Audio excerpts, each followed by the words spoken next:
Hi అండి. అందరికీ నమస్కారం. Welcome to my channel. ఈ వీడియోలో ఏపీ ప్రభుత్వ ఉద్యోగులకు మరియు పెన్షనర్లకు పెండింగ్‌లో ఉన్న 2018 నుండి 23 వరకు గల పీఆర్సీ బకాయిల లిస్టు, పెన్షనర్లకు అదనపు క్వాంటమ్ ఆఫ్ పెన్షన్ 15% ఎప్పుడంటే అని పూర్తి వివరాలు ఈ వీడియోలో తెలుసుకుందాము. వీడియో అయితే ఎక్కడే గాని స్కిప్ చేయకుండా ఎండ్ వరకు చూసేయండి. అప్పుడే ఇన్ఫర్మేషన్ పూర్తిగా అర్థమవుతుంది.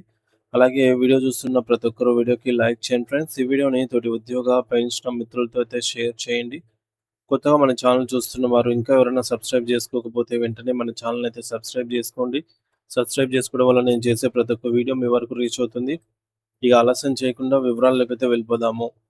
ఫ్రెండ్స్, ఇక విషయానికి వచ్చినట్టయితే ఆంధ్రప్రదేశ్ రాష్ట్ర వ్యాప్తంగా ఉన్నటువంటి లక్షలాది మంది ప్రభుత్వ ఉద్యోగులు మరియు పెన్షనర్లు ఎంతో ఆశగా ఎదురుచూస్తున్నది ఏంటంటే 2018వ సంవత్సరం నుండి 2023 వరకు గల సుదీర్ఘకాలంగా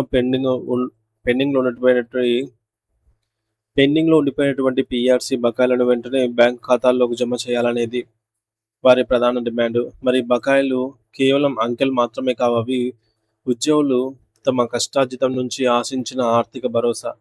దీంతో పాటు వృద్ధాప్యంలో ఉన్న పెన్షనర్లకు ఒకప్పుడు అందుబాటులో ఉండి తర్వాత నిలిపివేసినటువంటి 15% additional quantum of pension AQP విధానాన్ని తిరిగి పాత పద్ధతిలోనే పునరుద్ధరించాలనే డిమాండ్ ఈ మధ్య కాలంలో రాష్ట్ర వ్యాప్తంగా పెను ఉద్యమంగా మారింది. ప్రస్తుత ఆర్థిక పరిస్థితులను మనం ఒకసారి పరిశీలిస్తే బయట మార్కెట్‌లో నిత్యావసర వస్తువుల ధరలు ఆకాశాన్ని తాకుతున్నాయి. పెట్రోలు, డీజిలు ధరలతో పాటు కూరగాయలు, నూనెలు, పప్పు దినుసులు ఇవన్నీ గూడా ధరలు పెరగడం భారంగా అయితే మారింది. ముఖ్యంగా విశ్రాంత ఉద్యోగులు తమ వృద్ధాప్యంలో వచ్చే రకరకాల ఆరోగ్య సమస్యలు కోసం భారీగా వెచ్చించాల్సి వస్తోంది. మందుల ఖర్చులు, ఆసుపత్రి బిల్లులు రోజురోజుకు పెరుగుతుండటంతో కేవలం వచ్చే సాధారణ పెన్షన్ సరిపోవడం లేదని వారు ఆవేదన వ్యక్తం చేస్తున్నారు. అందుకే పెన్షనర్లు మరియు వివిధ ఉద్యోగ సంఘాల ప్రతినిధులు తమ న్యాయమైన ఆర్థిక హక్కులను తక్షణమే నెరవేర్చాలని, ప్రభుత్వం మొండి వైఖరిని వీడాలని గట్టిగా ఒత్తిడి తెస్తున్నారు. రాష్ట్రంలోని ఆర్థిక పరిస్థితిని లోతుగా గమనించినట్లయితే గత ప్రభుత్వ హయాంలో 11వ పీఆర్సీ అమలు చేయడంలో జరిగిన తీవ్రమైన జాప్యం వల్ల ఉద్యోగులకు అందాల్సిన బకాయిల మొత్తం ఒక కొండలాగా పేరుకుపోయింది. అప్పట్లో ప్రభుత్వం కొన్ని విడతల చెల్లింపులు చేసినప్పటికీ క్షేత్రస్థాయిలో ఇంకా వేల కోట్ల రూపాయల బకాయిలు పెండింగ్‌లోనే ఉండిపోయాయి.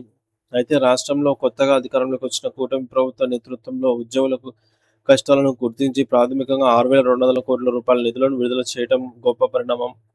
మరి రాబోయే తదుపరి కేబినెట్ సమావేశంలో ఆర్థిక అంశాలపై మరింత లోతుగా చర్చించి మిగిలిన బకాయిల చెల్లింపులకు సంబంధించి కూడా ఒక రోడ్ మ్యాప్‌ను అయితే ప్రభుత్వం ప్రకటించనుందని సచివాలయ వర్గాల ద్వారా అయితే తెలుస్తోంది.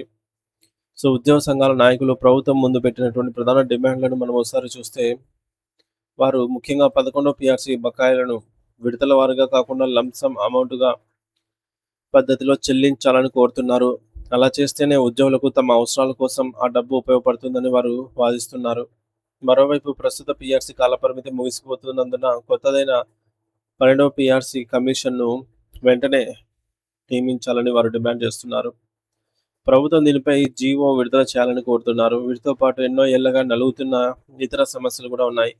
ఉదాహరణకు సిపిఎస్ రద్దుకు సంబంధించిన సొమ్ము, జీపీఎఫ్ అకౌంట్‌లో ఉన్న నిధులు, ఏపీజీఎల్ఐ లోన్ బకాయిల చెల్లింపులు, అలాగే వీటిపై కూడా ప్రభుత్వం ఒక స్పష్టమైన ప్రకటన చేయాల్సిన అవసరం ఉంది.